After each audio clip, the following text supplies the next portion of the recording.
grabando, entonces vamos a ver. Entonces, si solo haces lo que ya sabes hacer, no vas a llegar a ser más de lo que eres hoy. Kung Fu Panda 3. Por eso inicié esta serie de charlas que estoy dando en el Facebook por la lactancia materna, aunque ya terminamos la semana.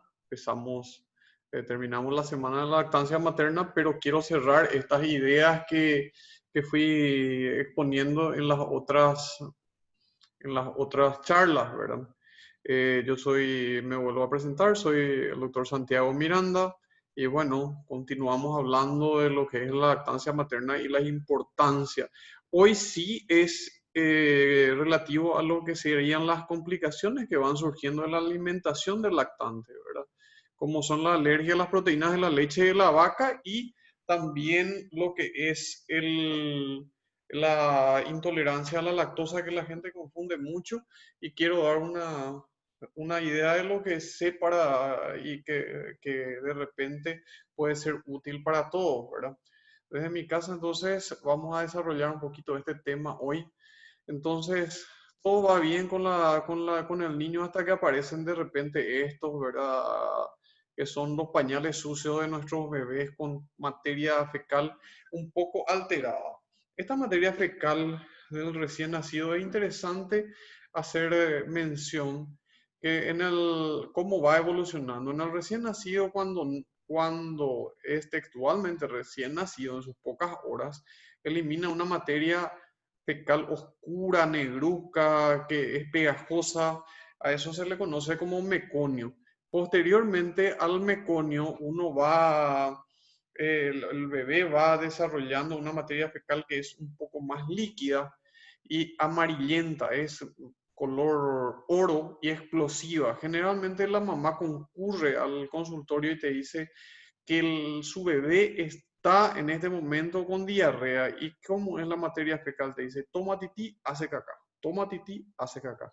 Bueno, esas son deposiciones normales del recién nacido toda vez que sea amarillo oro, pero cuando ya van apareciendo estrías de sangre, como en el pañal que estoy mostrando, que es gentileza de una paciente que me había enviado la foto del pañal, ¿verdad? Y de todas unas consistencias un poco extrañas de materia fecal, ¿verdad? Verdosas, ¿verdad? Con grumos de sangre y todo eso. Entonces la cosa se complica.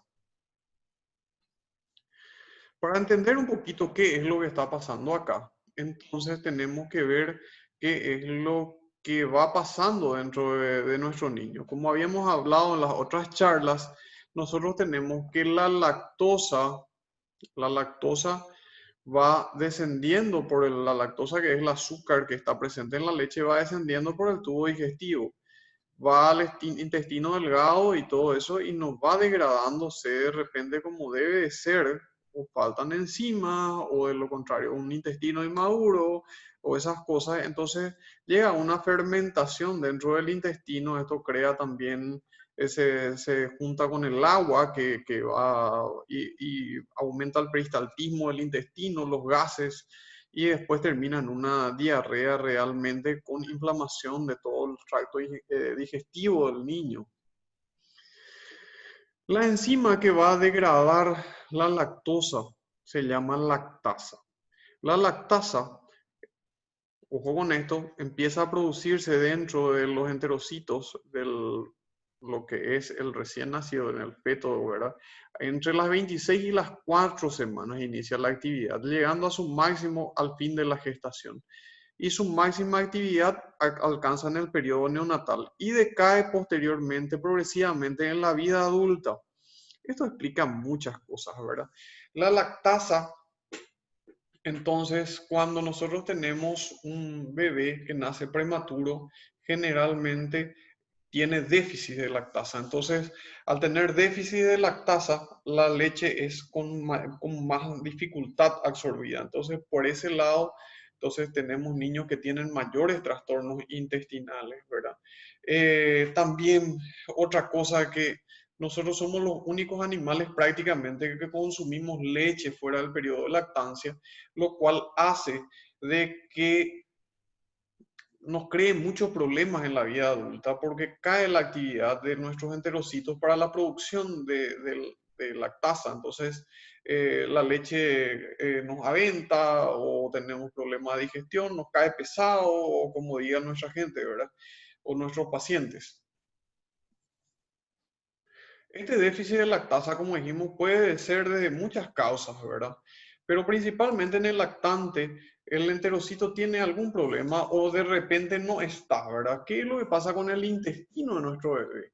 El intestino de nuestro bebé tiene como si fuera eh, unos flecos, unos cepillos, y en esos cepillos están cubiertos por los enterocitos, y los enterocitos de repente pueden estar ausentes por muchos motivos. Generalmente, si era un niño prematuro, como dijimos, no tiene por inmadurez.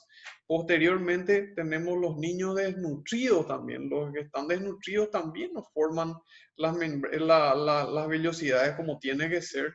Las infecciones virales también producen todo esto. Entonces hay un montón de acontecimientos que van surgiendo y que pueden producir este tipo de cuadros. Entonces surgen diagnósticos diferenciales. Los diagnósticos diferenciales pueden ser varios. La diarrea infecciosa, la desnutrición, como dijimos, muchas veces usamos amoxicilina, sulbactam, por ejemplo, o algunos tipos de antibióticos que de repente causan diarrea y esto nos marea del todo, ¿verdad? Y queremos saber qué es lo que tiene nuestro bebé cuando presenta estas deposiciones diarreicas o con sangre, ¿verdad? Hablamos también de una intolerancia a la lactosa que duele mucho en el oído cuando uno escucha mi bebé es alérgico a la lactosa, ¿verdad? O sea, que no existe y les voy a ir explicando qué es lo que va pasando y lo que es la alergia a las proteínas de la leche de la vaca, ¿verdad? La alergia a las proteínas de la leche de la vaca y es sí mucho más complejo y voy a ir adelantando. Nuestro niño entonces nos envía a la mamá la foto del pañal con sangre y todo eso, y viene al consultorio con él. Entonces, ¿qué es lo primero que prácticamente como un reflejo nosotros hacemos? Le pedimos algunos estudios de esa materia fecal que nos estudien, principalmente los que son para descartar diarreas infecciosas como adenovirus, rotavirus. También siempre le pedimos pHimetría, ¿verdad? El pH de la materia fecal, las pruebas de Benedict que van asociadas, ¿verdad? Y la flora microbiana. Principalmente todo esto y aunque, vamos a decirlo, el pH y la prueba de Benedict prácticamente una vez que tiene diarrea el paciente, asumamos que va a ser positiva y es totalmente inespecífica y no va a aportar nada a nuestro diagnóstico para decir, bueno, esto es y esto vamos a hacer. Entonces, empecemos un poquito con los diagnósticos diferenciales. Como les dije, le vamos a pedir rotavirus y adenovirus generalmente a nuestros pacientes. Hay también otros virus implicados en lo que son estas diarreas virales, ¿verdad? Muchas veces estacionales, eh, que crean ese problema de intolerancia a la lactosa transitoria. ¿Por qué? Porque esos virus van a chocar con los enterocitos y van a destruir a esos enterocitos maduros que van a producir la lactasa y tenemos un déficit de lactasa que es lo que produce tanto la diarrea como el aumento del peristaltismo intestinal y las contracciones del intestino, el dolor y todo eso. Con respecto al rotavirus, tiene vamos a decirle, unas características, ¿verdad? Muy llamativas, ¿verdad? Cuando empieza la infección por rotavirus y adenovirus, parece que nuestro niño se va a engripar porque compromete las vías aéreas respiratorias altas, nariz, garganta, entonces tiene todos esos síntomas. Posterior a eso vienen ya los vómitos y tiene un desenlace descendente hasta llegar a la diarrea y posteriormente la curación, ¿verdad? Eh, Son malas las comparaciones, pero vamos a decirle que es como la gripe del intestino, es un proceso muy parecido inclusive en el tiempo. Bueno, la alimentación durante la gastroenteritis, ¿verdad? La mayor parte de nuestras gastroenteritis son autolimitadas. no necesitan antibióticos, sí un buen seguimiento, ¿verdad? Porque recordemos que en el niño la deshidratación es una de las cosas que más nos preocupa. Y bueno, ¿qué es lo que tenemos que tener en cuenta desarrollaré en otra charla lo que es gastroenteritis? Esto es como para ir entendiéndonos nomás, ¿verdad? La alimentación durante este tiempo de gastroenteritis, ¿cuál es la apropiada, verdad? La alimentación apropiada es la alimentación que tiene que ser para la edad del paciente, ¿verdad? Si el niño es lactante, una alimentación para lactantes, ¿verdad? Y así sucesivamente, ¿verdad? La dieta tiene que ser sin restricciones prácticamente de acuerdo a para el lactante, ¿verdad? Y bueno, otra cosa que nosotros solemos hacer cuando nos desesperamos un poco son las dietas tradicionales de la abuela, donde le damos arroz, manzana, y yo también, vamos a decir, suelo intensificar un poco sobre esto en el tiempo de las diarreas, ¿verdad? Pero ojo que pueden ser deficitarias calóricamente y nutricionalmente para nuestro niño, ¿verdad? Siendo un proceso que va a ser autolimitado, que se va a curar, someterle a una dieta, porque esta dieta generalmente, una vez que nosotros iniciamos, los padres tienden a eternizarlas y la criatura también, y después te viene solamente queriendo comer pollo y arroz, entonces tenemos niños malnutridos. Eh, Siguiendo con esto y hablamos un poquito ya de esto, entonces voy a ir pasándolo rápido. Nuestro diagnóstico de las sustancias reactoras en materia fecal, que sería nuestro BN y el pH fecal, son inespecíficos, ¿verdad? Y prácticamente se asumen como si fuera que sean positivos una vez que nosotros tenemos un niño con diarrea. Y bueno, también otra cosa, ¿verdad? Los niños, la alimentación de los lactantes sanos, ¿verdad? Sanos antes de los 6 meses, tiene una elevada carga de lactosa. Y como dijimos, muchas veces nuestros niños son inmaduros intestinalmente, entonces, ¿qué es lo que pasa?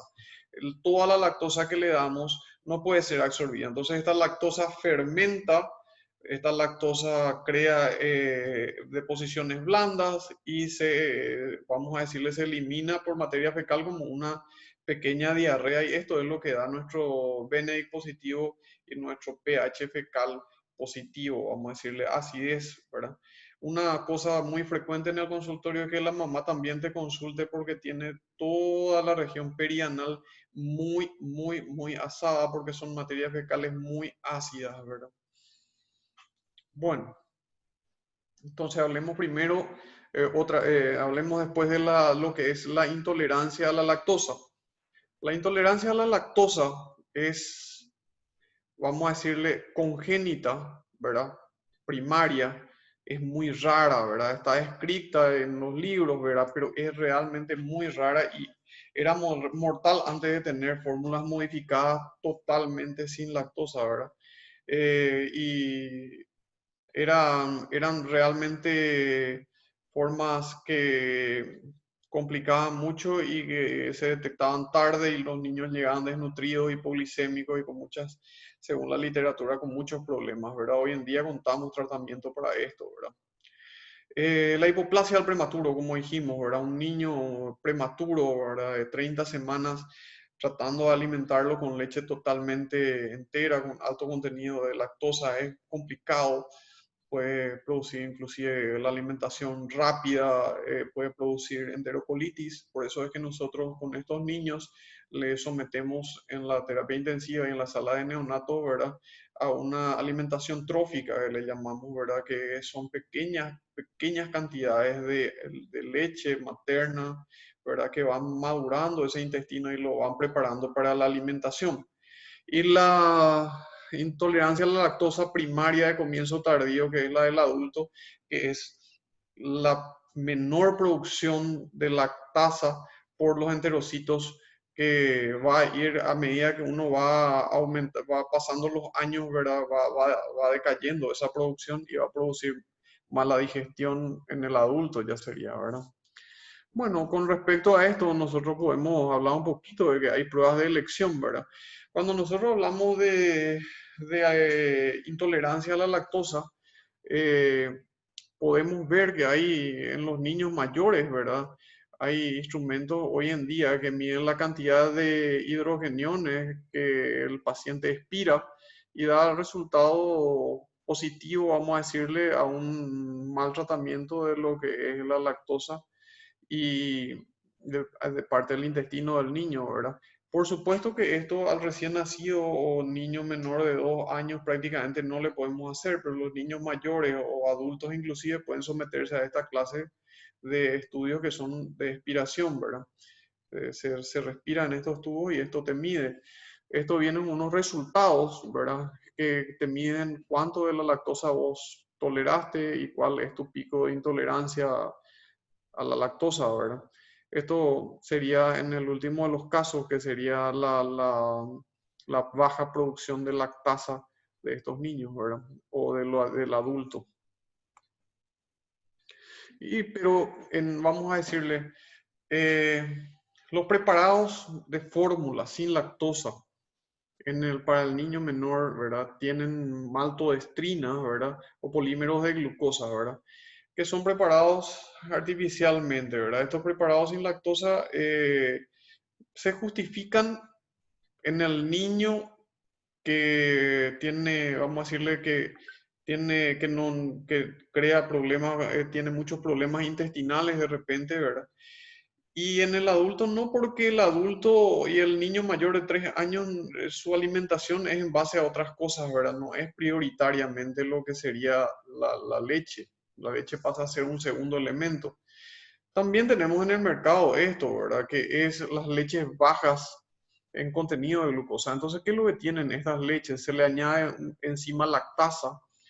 La lactasa hace entonces que estas leches sean más digeribles, ya pasan por el periodo de hidrólisis y el residuo, la cantidad de residuo es menor de la lactosa, ¿verdad? Eh, lo que dicen los estudios europeos es de que ellos creen de que para llamarle libre de lactosa o bajo en lactosa se le tiene que poner la enzima lactasa, pero no está definida la cantidad de residuo de lactosa que tiene que tener. En los niños mayores de 3 años, la leche no es el principal alimento, entonces se puede darle estas leches, ¿verdad? Y de repente que le va a ayudar un poco con el tema de los cólicos, de repente, o muchos gases que podrían tener, ¿verdad? Eh, bueno, siguiendo un poquito, ¿verdad? Esto, como le dije, está un poco entendido por esto, ¿verdad? O sea, que en el periodo en el que nosotros tenemos, ¿verdad? Un déficit de lactosa de déficit de la enzima lactasa por la erosión de nuestras células, de nuestro intestino, ¿verdad? Bueno, y hablemos un poquito de la alergia a las proteínas de la leche de la vaca, que yo creo que es lo que más en esta noche quiero acercarles. La alergia a las proteínas de la leche de la vaca sí tienen un comportamiento un poco agresivo, ¿verdad? Vamos a ver que la epidemiología no es alta, ¿verdad? Tiene 2% de todos los niños nacidos tienen pueden tener alergia a las proteínas de la leche de la vaca. Pasa que anteriormente era una enfermedad que era poco conocida por un lado, ¿verdad? Y por otro lado, estos niños van de pediatra en pediatra muchas veces buscando una solución y que escapa vamos a decirle, escapa a lo que de repente uno pueda hacer con respecto al tiempo. Me voy a explicar un poquito. La madre quiere una solución ya para su hijo y no se puede, ¿verdad? O sea, es parte de un proceso que va a tener que cambiar la alimentación, ver vamos a decirle, cambiar toda la alimentación y cambiar su modo de operar con el niño y todo lo que a esto refiera. Con respecto a la patogénesis, vamos a decir que la leche de la vaca tiene 40 proteínas más o menos, a donde las que más problemas crean son la caseína, la seroproteína, la lactoferrina, ceroalbúmina y la beta-lactoalbúmina. globulina, que es la beta lactoglobulina, que yo le puse en rojito porque es una proteína que no existe en la especie humana, se encuentra en la leche materna en cantidades, en microgramos serían, ¿verdad? Y en todos los lácteos ingeridos a la madre. Entonces, esta, de repente te dice la mamá, esto puede ser una alergia a la proteína de la leche de la vaca, pero mi hijo no toma ningún tipo de leche, solamente toma el pecho. Bueno, esta es una de las proteínas que de repente puede pasar a través del pecho materno y llegar hasta nuestro niño y producirnos tantos dolores de cabeza. Mínimas cantidades son causantes de la mayor parte de la sensibilización de nuestros niños. Recordando un poquito esto, nosotros tenemos que la alergia a las proteínas de la leche de la vaca pueden ser de dos tipos. Pueden ser mediadas, ¿verdad? Por IgE, que es la proteína, una proteína de defensa de nuestro organismo, y no mediadas por IgE. Bueno, las mediadas por IgE se comportan tal cual como una reacción alérgica grave, vamos a decirle. Nuestro niño que estaba alimentado con el pecho, por ejemplo, porque se quedó, la mamá fue a trabajar, le quisieron dar una mamadera o algo por el estilo, entonces nuestro niño al tomar la leche vomita en ese instante y posteriormente tiene diarrea aguda, ¿verdad? O sea, se conforma muy agresiva, ¿verdad? Y después aparecen síntomas, por ejemplo, también dermatológicos como urticarias, se le hinchan los labios, todo eso se comporta como una reacción alérgica. Y también puede tener síntomas respiratorios como la rinoconjuntivitis, chillido de pecho, estridor y tos. Grave, pero poco frecuente, gracias a Dios, la anafilaxia. Bueno, las no mediadas por IgE tienen una evolución más tórpida y habitualmente es la que nos va a llegar en el consultorio tras tener un proceso inflamatorio en el intestino por mucho tiempo, deposiciones diarreicas, irritabilidad, dolor abdominal y deposiciones mucosanguinolentas con sangre roja, ¿verdad? Que parece sangre fresca dentro de la materia fecal y puede darse tanto con la lactancia materna por esta otra proteína que había citado anteriormente. Bueno, estos son síntomas cutáneos, ¿verdad? Que de repente puede presentar al tomar leche de vaca, ¿verdad? En cualquiera de sus formas, ¿verdad?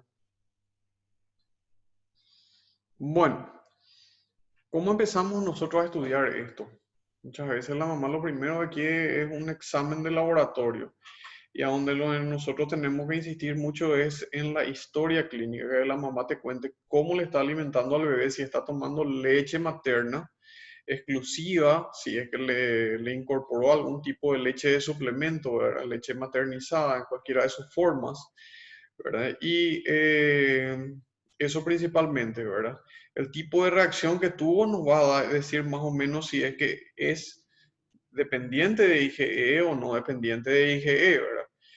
Y también vamos a podemos hacerle la búsqueda específica, ¿verdad? Para IgE, ¿verdad? Que se hace el RAS para proteína de la leche de la vaca, IgE total con alergia vamos a decirle, con descarte, despistaje a las proteínas de la leche de la vaca, o el prick test, que serían las pruebas cutáneas. Con respecto a las pruebas cutáneas, el resultado es muy variable, pues va del 41 al 100%, ¿verdad? Y con respecto a la medición de la IgE específica, pero te dice la mamá, por ejemplo, me salió negativo, doctor, el examen de IgE para proteínas de la leche de la vaca, te dice. Entonces, ¿qué es lo que tiene mi criatura? Y en realidad, ¿qué es lo que hay que explicarle? Es de que no es IgE específica, ¿verdad? O mediada por IgE, esta reacción alérgica, si no es no mediada por IgE, pero continúa siendo el diagnóstico clínico. Bueno, ¿qué hacemos? Son las decisiones las que nos hacen ser quienes somos. Siempre podemos optar por lo que es correcto, ¿verdad? Esta es una muy, para los que son católicos y ven acá, ¿verdad? Una definición de mucho determinismo de San Agustín, ¿verdad? Pero acá lo traduce Spider-Man. Entonces, tenemos un determinismo hacia hacer lo bueno, que es, eh, y lo correcto, que es darle el pecho, volver al pecho principalmente, ¿verdad? Volver al pecho materno y hacerlo de esta forma. Si hay síntomas leves o moderados, entonces leche materna con eliminación de la leche de la vaca por 2 a 4 semanas. Si el paciente mejora, se puede volver a introducir la leche y probar si reaparecen los síntomas.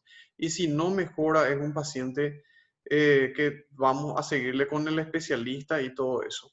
Como nosotros habíamos hablado anteriormente en esta misma charla, nuestro problema es que nuestra mamá viene con deposiciones con sangre y ya quiere que en ese mismo momento vos le des algo para que pare esas deposiciones con sangre y para que mejore en ese mismo momento. Es imposible. La mamá tiene que eliminar todas las proteínas de la leche de la vaca también del cuerpo de ella y también el bebé tiene que eliminar todas las proteínas de la leche de la vaca que tiene dentro del intestino y eso tarda 2 a 4 semanas, que es un periodo muy largo del cual hay que sobrevivir porque el bebé está irritable, llora, está aventado, tiene dolor y, y bueno, es por eso que tenemos que ser muy cautelosos y explicar muy bien a los padres de lo que está pasando y cómo va a ser la evolución de nuestro niño.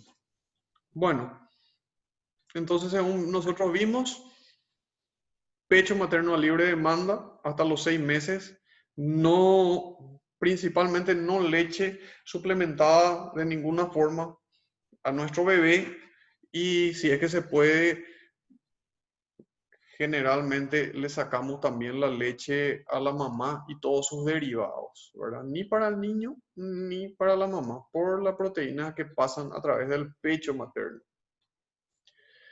Bueno, entonces tenemos que orientarle a la mamá, así como en la lámina, de lo que es nada de alimento con derivación de leche de vaca, ¿verdad? En todas las formas de derivados. Muchas veces te dice la mamá, no, pero yo ya no estoy tomando leche, pero estoy tomando leche sin lactosa.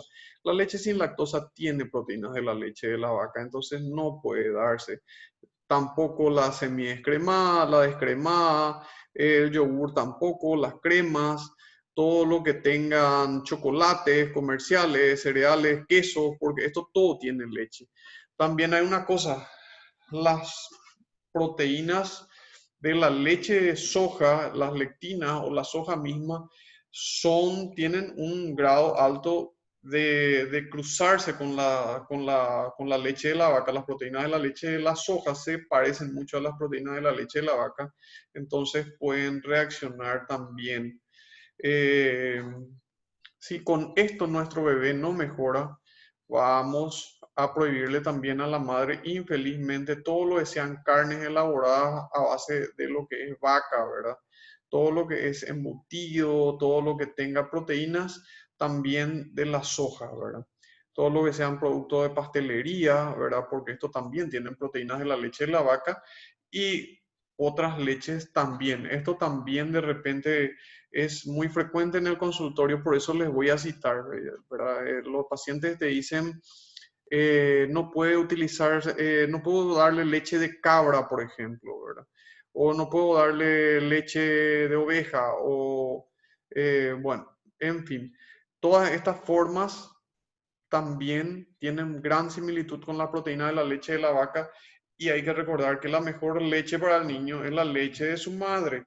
La leche de vaca es buena para el ternerito, ¿verdad? Entonces, la leche de vaca, ni de oveja, ni otras formas de leche, ¿verdad? Hay trabajos que revisé a donde ellos incorporan la leche de soja en el niño que empieza a tener problemas de alergia a las proteínas de la leche de vaca no mediada por IgE después de los 6 meses, ¿verdad? Pero principalmente quiero que se queden con esta idea de no suplementar leches que no sean del pecho materno al niño y que la mamá suspenda completamente todo lo que sean leche y derivados de la leche más carne de vaca en el niño. La mamá, perdón. La otra pregunta es, ¿Se va a recuperar mi hijo o siempre va a ser así nomás luego, ¿verdad? De repente nosotros es como una cuestión que va evolucionando en el tiempo y ni siquiera vamos a decirle, nosotros le indicamos a los papás y la curación viene después de 2 semanas, casi un mes de dieta y de seguirle al bebé si sube o no sube de peso. Entonces es muy difícil de hablar, ¿verdad? No tenemos la bola mágica para decir, pero sí estadísticamente podemos decirle a la mamá lo siguiente, ¿verdad? Eh, los niños con APLB mejoran a los 1 año en un 28 a 56%. De 2 a los 2 años, 60 a 77% aproximadamente ya están mejor. Y después de los 3 años, 71 a 87%. Y a los 10 años, 90%. O sea, la mejoría va en forma paulatina y prácticamente 100%, 90% de los niños mejora ya entrada a la adolescencia. Esto es muy importante y una vez que de repente les comento mi experiencia en el consultorio, ¿verdad? Una vez que vos le suprimiste al niño, le diste solamente pecho materno, pues me pasó como varias madres, ¿verdad? Y le querés hacer la prueba de reintroducción después de las 4 semanas, te dice, doctor, yo estoy demasiado bien así, me quedo con el pecho materno y sin tomar leche y me quedo así mismo porque mi bebé está bien y generalmente son madres que continúan con la lactancia materna inclusive a los 3 años, ¿verdad? Y una vez que salen de la lactancia materna, estos niños prácticamente ya también son tolerantes a la leche de la vaca. Bueno, los mediados por IgE se resuelven más rápidamente, eh, más cerca de los 2 años, ¿verdad?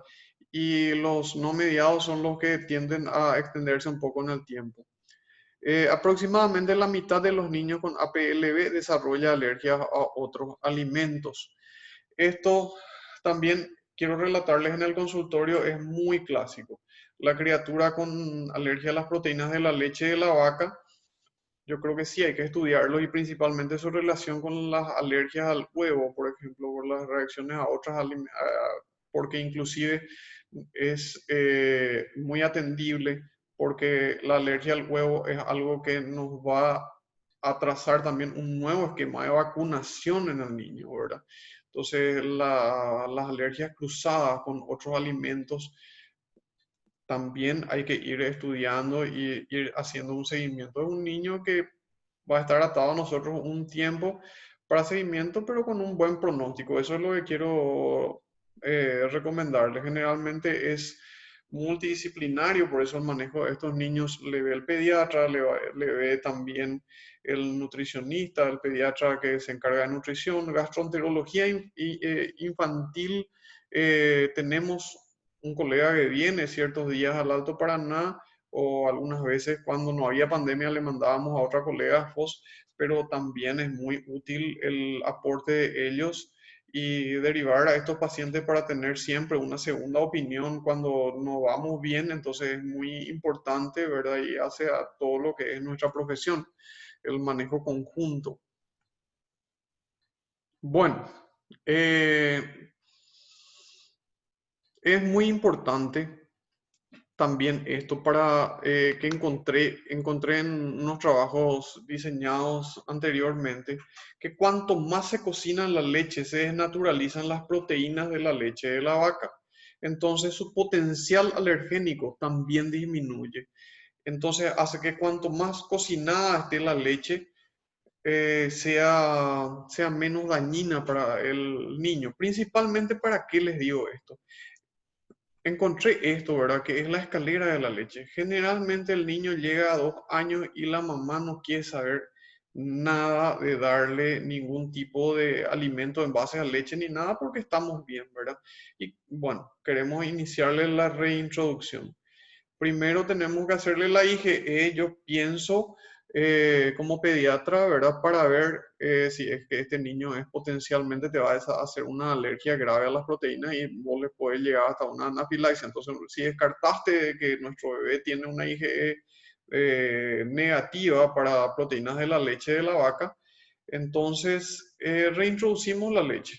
Reintroducimos la leche, pero no como leche entera y directamente le damos una leche crecimiento o algo por el estilo. Esto vamos paulatinamente, así como en el slide anterior decía que cuanto más cocinada está la leche, más desnaturalizada está la proteína que produce alergia en el niño.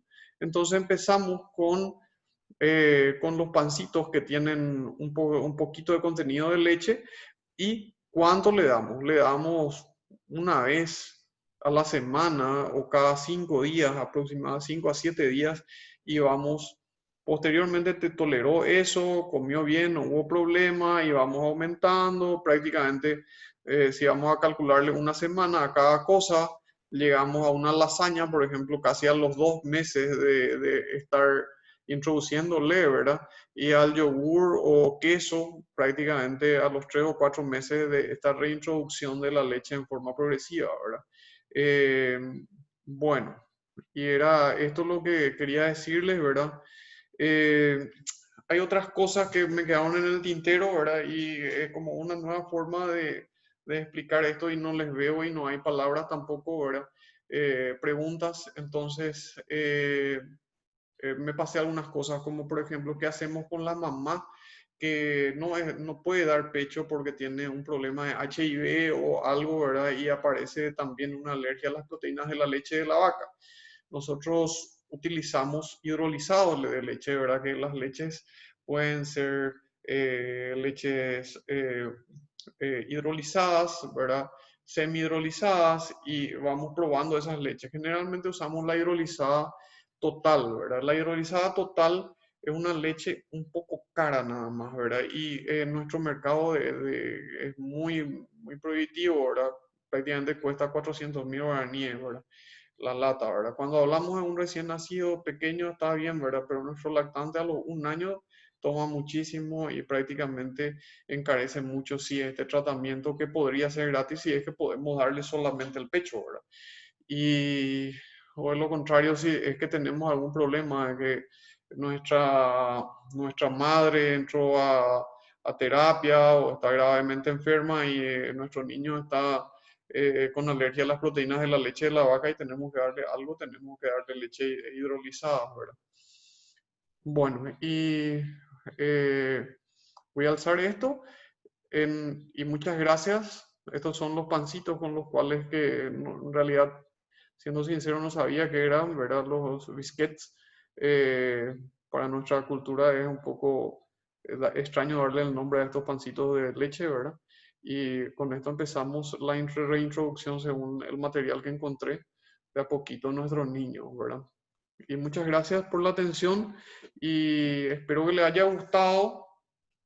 Concluyendo un poquito, entonces, la alergia a las proteínas de la leche de la vaca es un cuadro serio y un cuadro delicado que lo vamos a seguir en pediatría como manejo conjunto con otros colegas.